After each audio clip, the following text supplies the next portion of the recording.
Well, hello. Welcome back to another exciting edition of Coffee with Stephen. So, this week's blog is entitled The Rittenhouse Testimony. Now, I'm going to be honest with you. There's a very strong possibility that this blog may actually be stale by the time that you guys have a chance to read it.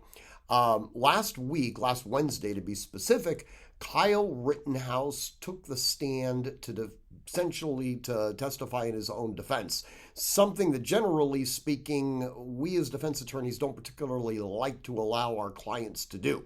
I'll talk about the theory behind that in just a second. But nonetheless, he did. And at the end of his testimony, more specifically, the end of the cross-examine on the part of the prosecutor, I felt compelled to write the blog. Normally, I don't write it that early in the week, especially for a blog that's going to be appearing the following week. But there was so much stuff that was, I thought, important to kind of talk about. I went ahead and did it.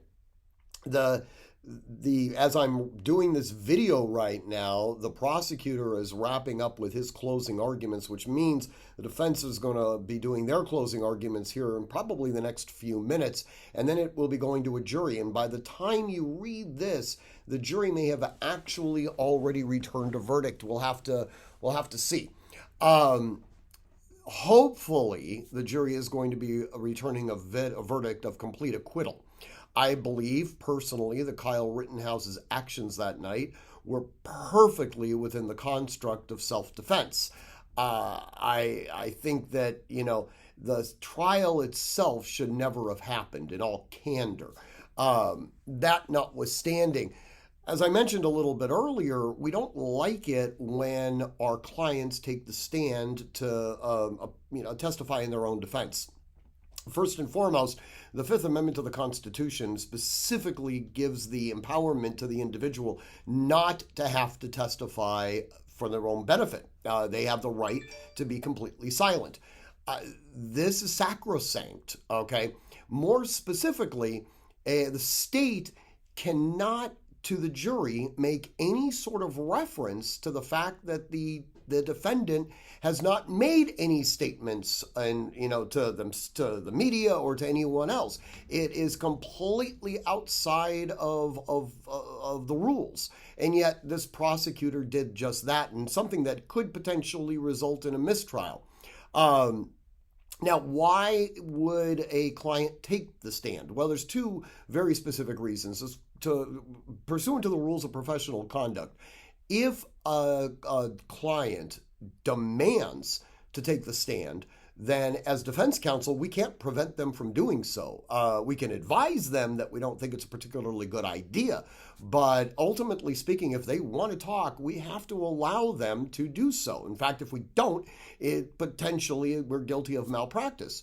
Now, there is an argument to be made in two separate fronts as to why a defendant should take the stand. One has to deal with the law of self-defense. In many, many criminal cases, when somebody has invoked the right of self-defense, what they're essentially saying is, look, there is no triable issue of fact. Okay, we're not going to be arguing whether or not, the defendant was the one who actually shot the guy or something along those lines. They're essentially saying, yeah, you know what? The facts are what the facts are. There was justification for engaging in that conduct pursuant to the illegal actions on the part of the people that were attacking them, and therefore rising to the level of self-defense. Now, one of the key aspects of, what we would call perfect self-defense is the mindset and the intent of the defendant on trial. Did they have a reasonable belief that there was an imminent likelihood of death or great bodily injury pursuant to the criminal conduct of the individual that they ultimately used self-defense against? And the best person to be able to explain to the jury what the intent of the defendant is or was is the defendant themselves. So in many cases, when someone's on trial and they're invoking self-defense, they will take the stand. This isn't unheard of by any stretch of the imagination. On top of everything else, this is such an incredibly public trial. Having Kyle Rittenhouse testify and show his fundamental humanity before the jury is also critical, not just for the trial itself, but things that will come along after as Kyle Rittenhouse continues his life. Okay. Now, I will tell you, he certainly didn't hurt himself during his testimony. Quite the contrary, I thought he did extremely well. And more to the point, it showed how absolutely morally devoid the prosecution is on this as well. The prosecutor came off as a bully, someone who's willing to essentially abandon the Constitution in pursuit of a political agenda. We have a prosecutor like this in the past. His name was Nifong. He ultimately got disbarred as a result of his actions. I don't know whether or not this prosecutor is going to suffer the same fate, but his actions have been completely abhorrent. There's no question about that.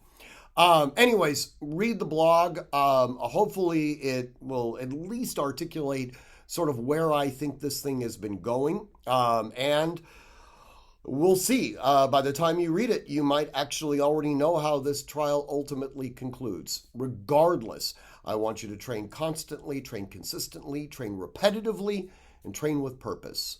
Above all else, stay safe.